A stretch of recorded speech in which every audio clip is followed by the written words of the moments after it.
أعوذ بالله من الشيطان الرجيم بسم الله الرحمن الرحيم ومن أظلم ممن منع مساجد الله أن يذكر فيها اسمه وسعى في خرابها أولئك ما كان لهم أن يدخلوها إلا خائفين لهم في الدنيا خزي ولهم في الآخرة عذاب عظيم. ربط د مخکې سردار چې مخکې آیتونو کې بحث اهل کتاب و او د هغوی ناکاره صفات بیان شو. د دې خلکو د الله د پیغمبرانو سره دشمنی د هغه نه مني، د الله د کتاب سره دشمنی د هغه نه مني، آخري پیغمبر سره د دوی دشمنی د آخري پیغمبر نه مني. نو اوس وایي چې دوی د الله جماعتونه او د الله مراکز هغه هم نه مني، د هغې بې حرمتي کوي، د هغې بې عزتي کوي. خلق د هغې نه منع کوي چې په هغې کې مونځ وشي، د الله پاک ذکر پکې وشي او د هغې د ورانولو کوشش کوي. دا ټول د دوی د کفر علامات دي. سړي نه چا تپوس وکړو ستا څه شي ښې شي او څه دې بدې شي، نو هغه وې په لرګو کې مې دا مسواک ډېر بدې شي او په سړو کې مولا بدې شي او په ځایونو کې مې جومات بدې شي او په کپړو کې مې دا جانماز بدې شي او په لوښو کې لوټه. هغه علامات خو پکې ټول د کفر دي، نور به باندې خدای عادي مې څه شي. نو په دوی کې ټول علامات د کفر وو، یوه خبره پکې سمه نه وه. الله د جماعتونو سره هم دشمني وه د دوی. شان نزول کې دوه واقعات مفسرین ذکر کړي دي. یو واقعه دا ده چې دا آیات نازل شوی دی په باره د نصارو کې. نصارا د نبی علیه السلام د بعثت نه مخکې د روم یو بادشاه تیتوس یا تیرتوس یا تیطاووس دا نوم یې و. د هغه په ملګرتیا کې په بیت المقدس باندې مسجد اقصی باندې حمله کړې وه او په هغې کې چې څومره یهود وو مانګزار هغه یې وژلي وو او په دغه مسجد اقصی کې ګندګي خوره کړې وه، خنزیران یې پکې حلال کړي وو او د بهر نه یې ګندګي راوړو هغه یې پکې غورځول وه او دا جومات یې وران کړی و، سېزلی و، تورات یې سېزلی و. نو خلق هغه ذبحه کړی و، حلال کړی او بهر چې کوم دی په نور علاقو کې هم ډېر لوی نقصان کړی و. په دې لارو کوڅو کې دومره وینې توی کړې وې چې دا آسونه چې دي هغه د زنګونانو پورې په هغه وینو کې ډوب روان وو، دومره نقصان یې کړی. نو دا د هغوی په باره کې نازل شوی دی دا آیت چې څوک دی غټ ظالم د هغه چا نه چې هغه منع کوي جوماتونه د الله په هغې کې ذکر وشي د الله د نوم، وسعا فی خرابها او د هغې په خرابۍ کې کوشش کوي چې هغه وران شي، د هغې په ورانولو کې. نو دا کسان نه دي مناسب د دوی لپاره چې داخل شي هغې ته، مګر په یره د دوی لپاره په دنیا کې شرمندګي ده، د دوی لپاره په آخرت کې عذاب دی لوی. یا بخت نصر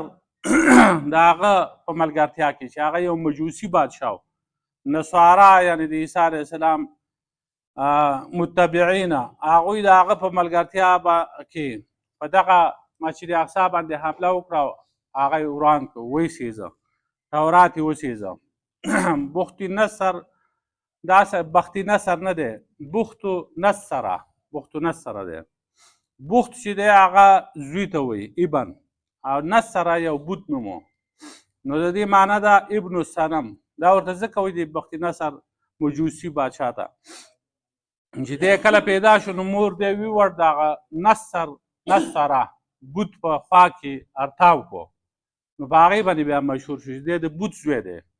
د بوت په خوا کې چې خلکو بیا مو د نصره په خوا کې نو خلکو ورله دغه نوم کېښوده. نو د هغه سره ملګرتیا وکړه نصاراو او جومات چې کوم دی هغه وران کړو، مسجد اقصی بیت المقدس. نو د هغې په باره کې دا آیت نازل شوی دی. نو مخکې هم د دغه یهودو د نصاراو د مشرکینو د هغو ذکر و او په دې کې بیا د دوی ذکر دی.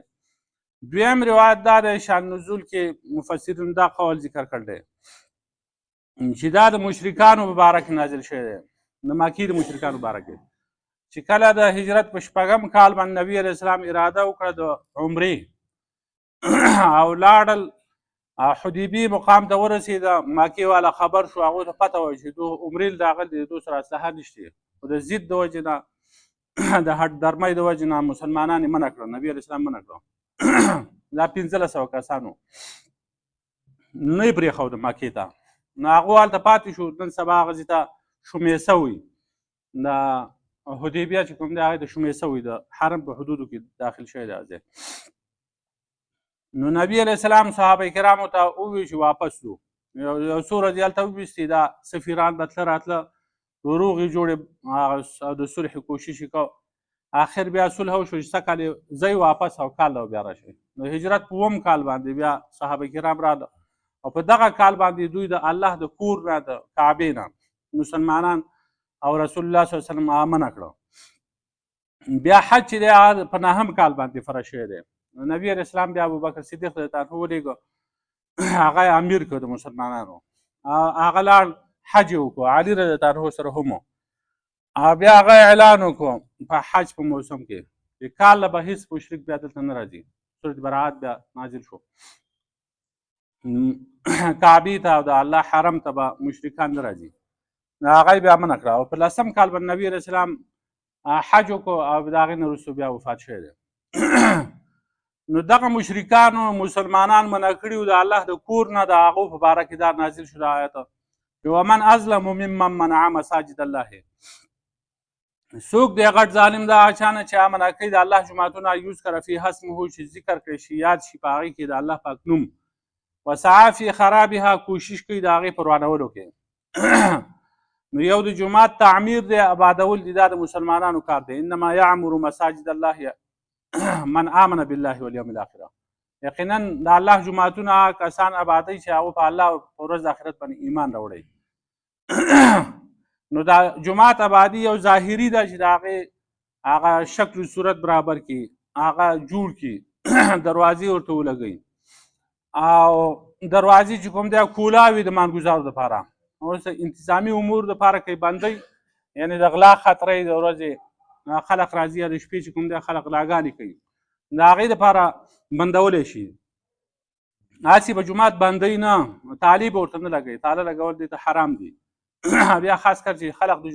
جومات نه منع کوي او مانځه ته یې نه پرېږدي دا حرام دي خو که د غلا او د دې نه یېرېږي چې خلق به دې غلا وکړي نو خیر دی که بیا بند یې کړي خو د مانځه په ټایم کې به یې نه بندوي مانځه په ټایم کې به کولا وي نو کعبه او نور جوماتونه چې وو هغه وخت کې چې کوم دی هغه به چا بندول نه تالې مالې دا ورته هم نه وي اوس هم دا بیت الله شریف چې کوم دی مسجد حرم هر ورځ شپه کولا وي که نه هر ټایم خلق راځي او په هغې کې عمرې کوي حج د خلق ځي زیارتونه کوي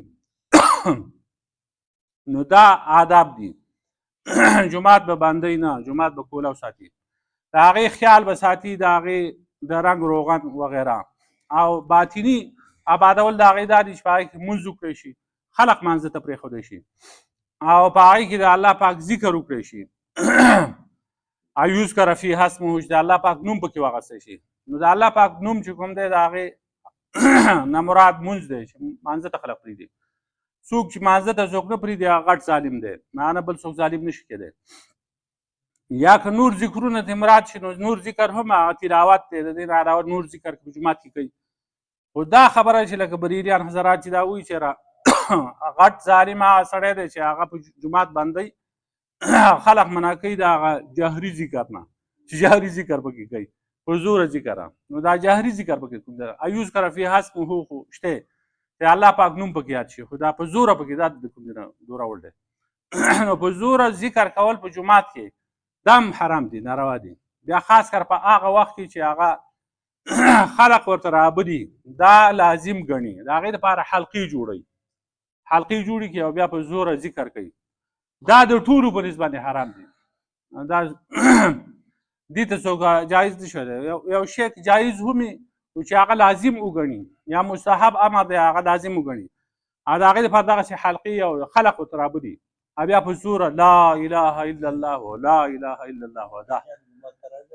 نو دا حرام دا ناروا دا مسله به انشاءالله وروستو بیا ادعوا ربکم تضرعا وخیفا دغه آیات کې به انشاءالله دا تفصیلي ذکر کوو. مولا علي قایل رحمت الله علیه هغه دا وایي رفع الصوت بالذکر ولو فی المسجد حرام. اواز پورته کول په ذکر سره اگر چې په جومات کې دا حرام دي. نو ان یذکر فیها اسمه یاد چې په هغې کې د الله پاک نوم وسعی فی خرابها او د هغې د ورانولو کوشش کوي. نو ورانول دغه دی چې خلک ورته نه پرېږدي او مانځه ته ذکر ته دې ته خلک نه پرېږدي، تلاوت ته خلک نه پرېږدي. یا هسې چې کوم دی د هغې ظاهري آبادي چې د هغه ورانوي، کړکۍ وله خرابوي، ورونه وله وباسي، د هغې دیوالونه نړوي، ظاهري ورانول دغه نو دا غټ ظالم دی. نو د جومات خپل آداب د جومات ته چې راشي په هغه آدابو باندې به ځکه چې دا د خدای پاک کور دی د هغې خیال ساتل پکار دی. نبي علیه السلام وایي که تاسو چې مانځل راځئ نو تاسو منډې مه وهئ، لا تاتوها وانتم تسعون، چې تاسو راځئ او تاسو منډې وهئ. اگر که رکوع ته نه ځي رکوع دې لاړه شي، هغه بیا کوم چې تاسو بیا موند هغه د امام سره وکئ، کوم چې پاتې شو ستاسو نه نو فقزو هغه راوګرځوئ، بیا عذاب وکئ، خو منډې به نه وهئ. نو منډې وهل پکې نشته. هغه یو سړی راغی جومات ته، مسجد نبوي ته، یا الله ما وبخي محمد صلی الله علیه وسلم وبخي او زمونږ نه علاوه بل هیڅوک مه بخي. یو بانډه چې سړی دا الفاظ یې نبي علیه السلام ورته وفرمایل چې تا د الله پاک رحمت چې و هغه وسیع رحمت هغه خو دې محدود کو. نو بیا هغه سړی پاڅېده نو پیشاب یې شروع کړه په جومات کې. نو صحابه کرامو پسې پاڅېده نو دغه نیوی نبي علیه السلام پرېږده چې دی دغه شي. مطلب یې دا و چې هغه که دی څه ووایي یا وګرځي په دې جومات کې، نو اوس خو یو ځای ګنده کېږي چې دی پکې ګرځي نو بیا خو ټول جومات ګنده کېږي. نو پرېږدی نو چې په هغه پرېښودم نو بیا وروستو کېدم ای سړیه دا جومات چې دی دا د الله د ذکر لپاره د مانځه لپاره دا تیار شوی دی، جوړ شوی دی، دا د دې لپاره نه دی دا کوم کار چې ته کوې. پوه یې که نو د جومات خپل آداب دي په هغې باندې هغې نه ځان خبروله. ماشومان چې کوم دی جومات ته راځي چې عادت شي د مانځه سره، نو چې بالکل د جومات نه خبره وساتي او مانځه او د دې طریقه ورته نه ښیي، نو بیا به دی څنګه مونځ کوي او جومات خو آداب ورته وښودل پکار دي چې تاسو راځئ نو دا د جومات آداب دي چې منډې به پکې نه وهئ، چغې به نه وباسئ، چېرته ګندګي پکې ونه کړي او ماشومان یې پوهېږي نه. نو په دې باره کې یو حدیث دی مصنف د عبدالرزاق کې چې تاسو خپل جوماتونه وساتئ د لیوانو نه او د ماشومانو نه. جنبو مساجدکم مجانینکم وصبیانکم، تاسو خپل جوماتونه وساتئ د لیوانو او د ماشومانو نه. خو دا حدیث محدثین وایي چې دا کمزوری دی، ضعیف حدیث دی. نو خواړه چې کوم دی هغه که جومات ته راځي دي خو چې ورانې نه کوي، او بیا په هغه وخت کې چې ورانې کوي چغې وباسي خلک مانځه نه وباسي، نو بیا په هغه وخت کې بیا منع کول پکار دي. هله به راځي چې آداب ورته وښیي چې دی پوه نه پوه کړی دی نو بیا دې نه راځي. اولئک ما کان لهم ان یدخلوها الا خائفین، دا کسان چې نه دي مناسب د دوی لپاره چې دوی داخل شي جوماتونو ته الا خائفین مګر په یره باندې. دوی جومات ته چې راځي نو په یاره دې راځي، دا یو قسمه پیشنګویي ده او وروستو دا صحیح ثابت شوه. وروستو بیا مسلمانان له الله پاک غلبه ورکړه او کوم کسان چې غیر دین او غیر مسلمه هغوی بیا جوماتونو ته نشو راتلی، که یهودو که نصاراو که مشرکین و هغه په جوماتونو باندې بند کړم. لهم فی الدنیا خزي ولهم فی الاخرة عذاب عظیم، د دوی لپاره په دنیا کې شرمندګي ده او په آخرت کې عذاب دی لوی. نو که د یهودو او نصاراو په باره کې نو د هغو دپاره هم په دنیا کې شرمندګي وه او شته، او که د مشرکانو په باره کې د آیت نازل شوی نو د هغو هم د دنیا شرمندګي ورته هم ورسېده، وروسته په بدر کې هغه قتل کړی شو ووجلی شو، او د آخرت هغه شرمندګي او عذاب عظیم هغه پاتې دی، هغه به هم الله پاک ورکوي هغو له. ومن اظلم څوک دی غټ ظالم ممن د هغه چا نه منع مساجد الله چې بنا کوي جوماتونه د الله ان یذکر فیها اسمه، چې ذکر کړی شي په هغې کې نوم د الله، وسعی فی خرابها کوشش کوي د هغې په ورانولو کې. اولئک ما کان لهم ان یدخلوها، دا کسان نه دي مناسب د دوی دپاره چې داخل شي د جوماتونو ته الا خائفین مګر په یره. لهم فی الدنیا خزي د دوی لپاره په دنیا کې شرمندګي ده ولهم فی الآخرة عذاب عظیم او د دوی لپاره په آخرت کې عذاب ډېر لوی. ربنا ظلمنا انفسنا ومن لم تغفر لنا لا اله الا انت